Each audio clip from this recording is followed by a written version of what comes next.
حضرت آدم علیہ السلام اور حوا علیہ السلام کا قصہ جو مشہور قصہ ہے، تقریباً سب کو ہی معلوم ہوتا ہے، وہ ذکر فرمایا۔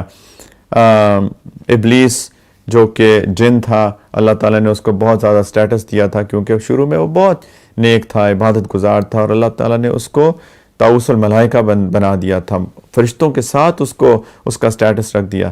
پھر اللہ سبحانہ و تعالیٰ نے جب آدم علیہ السلام کی تخلیق کے بارے میں فرشتوں کو بتایا، پہلے جنات اللہ نے بنائے تھے اور جنات نے بہت فساد مچایا تھا، تو فرشتوں نے یہی کہا کہ یا اللہ، کیا آپ ایسی ایک مخلوق بنانا چاہتی ہیں کہ جو زمین میں فتنہ فساد مچائیں گے؟ تو اللہ سبحانہ و تعالیٰ نے کہا کہ مجھے وہ چیز پتہ ہے جو تم کو نہیں پتہ۔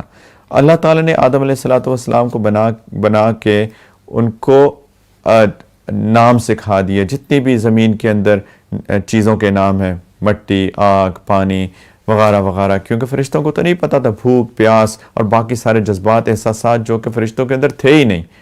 تو اللہ تعالیٰ نے ان کو نام سکھائے، اور پھر جب فرشتوں کو کہا اچھا آپ نام سے بتائیں یہ سارے نام۔ اب دیکھیں، علم جو ہوتا ہے، ایک ہوتا ہے کتابی علم، ایک ہوتا ہے تجربے کے ساتھ علم۔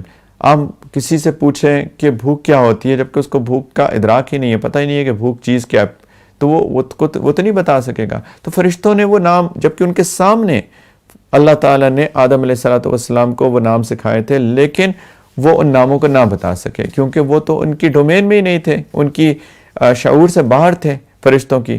تو اللہ تعالیٰ نے آدم علیہ السلام سے پوچھا کہ آپ نام بتائیں، انہوں نے نام بتا دیے۔ تو اللہ تعالیٰ نے کہا کہ دیکھو، میں نے نہیں کہا تھا کہ میں وہ جانتا ہوں جو تم نہیں جانتے۔ یہ علم اتنی بڑی دولت ہے، یہ بنو آدم، یہ انسان کو اللہ تعالیٰ نے بنایا، آدم علیہ السلام کو اللہ سبحانہ وتعالیٰ نے بنایا اور ان کو علم عطا کیا، اور جس بندے کو بھی علم ہوتا ہے اللہ تعالیٰ کی نظر میں اس کا مقام بہت اونچا ہوتا ہے۔ اور اللہ تعالیٰ نے حکم دیا فرشتوں کو کہ یہ اس علم کی بنیاد کے اوپر ان کی فضیلت تم سے زیادہ ہے، ان کو سجدہ تعظیم کرو، جو کہ پہلے کی شریعتوں کے اندر اس کی اجازت تھی۔ ہماری شریعت کے اندر، نبی کریم صلی اللہ علیہ وسلم کی شریعت کے اندر اس کو منع کر دیا گیا، لیکن ان کو کہا گیا کہ سجدہ کرو۔ سارے فرشتوں نے سجدہ کیا۔ ابلیس جو انہی فرشتوں کے اندر تھا، جن تھا، اس نے انکار کر دیا، اور اس نے آگے اللہ سبحانہ و تعالیٰ نے بتایا، باقی آگے چل کر اس جز میں تو نہیں ہے کہ عالم کہ میں اس سے من سے بہتر ہوں، تکبر آ گیا اس کے اندر کہ میں کیسے سجدہ کروں، ان کو آپ نے مٹی سے بنایا، میں تو آگ سے بنا ہوں، آگ مٹی سے بہتر ہے، انا خیر منہ، میں ان سے بہتر ہوں، میں نہیں سجدہ کروں گا۔ اللہ تعالیٰ نے اس کو دھتکار دیا۔ اتنا عبادت گزار، اتنا نیک، ایک اللہ تعالیٰ کی اس نافرمانی پہ، اللہ سے تکبر کرنے پر اللہ تعالیٰ نے اس کے سارے اعمال ضائع کر دیے۔ بہت ڈرنے کا مقام ہے۔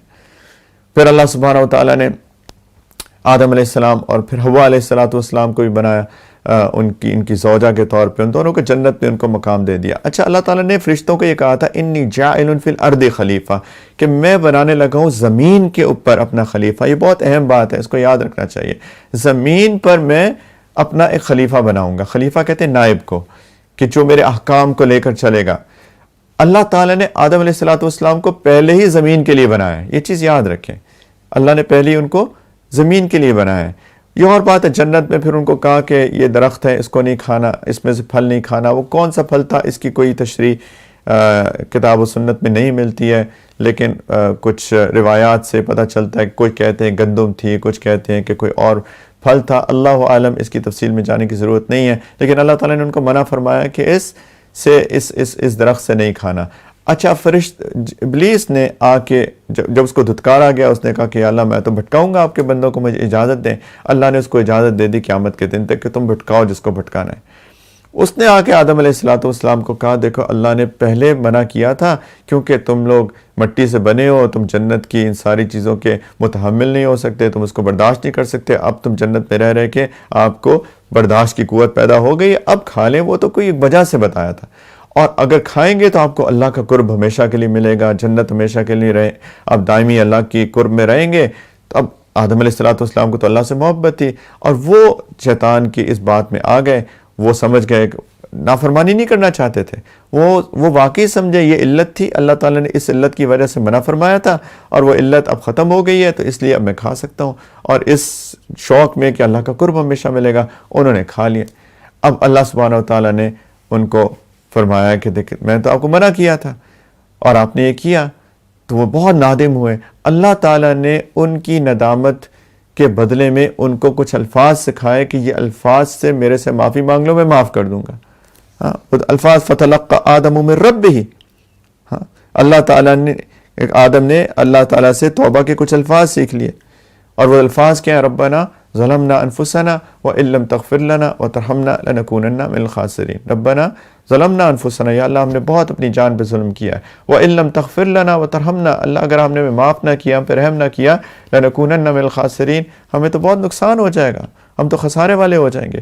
اللہ نے ان کو معاف کر دیا. یہ چیز یاد رکھیں، ابھی جنت میں تھے، اللہ نے ان کو معاف کر دیا، پھر ان کو زمین پہ اتارا. اللہ نے پہلے ہی ان کو زمین کے لیے بنایا تھا. یہ جو ایک کانسیپٹ ہے نا کہ اللہ تعالیٰ نے ان کو معاذ اللہ سزا کے طور پہ زمین پہ اتار دیا، یہ ٹھیک کانسیپٹ نہیں ہے. اللہ تعالیٰ نے پہلے ہی ان کو زمین کے لیے بنایا تھا. اللہ تعالیٰ نے معاف بھی کر دیا تھا، توبہ قبول کر لی تھی جنت میں. پھر آدم علیہ السلام، حوا علیہ السلام اور شیطان ابلیس سب کو زمین پہ اتار دیا. اللہ نے کہا کہ تم لوگ ایک دوسرے کے دشمن رہو گے، میری عبادت کرنا، شیطان کی عبادت نہ کرنا.